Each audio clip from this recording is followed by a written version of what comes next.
مانجو عويسي. هي طعم المانجا عامل زي المانجا البيتي اللي احنا بنعملها عصير.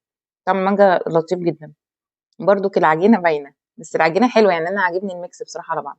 هي دي اكتر حاجه انا متحمس السولت كارمل، الكراميل المملح. انا متحمس اجرب كراميل المملحه. اه ايه القرف ده؟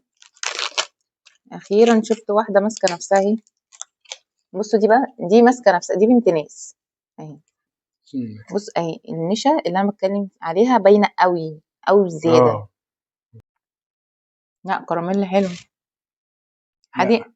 هي فيها انا حاسس ان العجينه فيها حاجه حمضانه والله. انا بجد حاسس ان في حاجه حمضانه في العجينه. لا انا عجباني جدا. لا ما تسمعوش كلامه، هي طعمها حلو. لا انا بالنسبه لي خيبه امل، لا انا كنت حاطط اكسبكتيشن عالي لا شويه. انا عجباني، بس في هي الملح مش باين، بس لو انتوا دققتوا انا دققت عشان هو قال لي فيها نسبة ملح. بس حلوة الكراميل اللي انتوا عارفينه حلو. عاملة زي كمان مدية على اللي هو الايس كوفي، فاهم؟ عاملة زي الايس كوفي شوية. يعني شويه بس. مم. انا في افتر تيست كده، في تيست كده غريب، يعني تيست حمضان، مش عارف، يمكن عشان انا اكلت ايس كريم كتير فكل دخل في بعض. اكتر واحده شايفها مظبوطه هو بالنسبة له دي، شوكليت.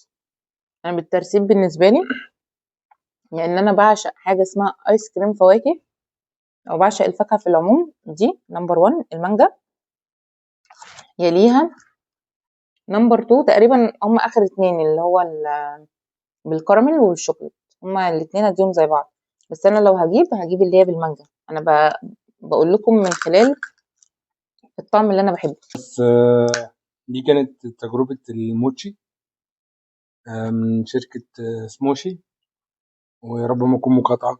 انا جايبه كده وخلاص، والله بس ما اعتقدش، يعني اعتقد انها مصريه لان الموتشي اصلا اللي انا اعرفه انه ياباني، اختراع ياباني.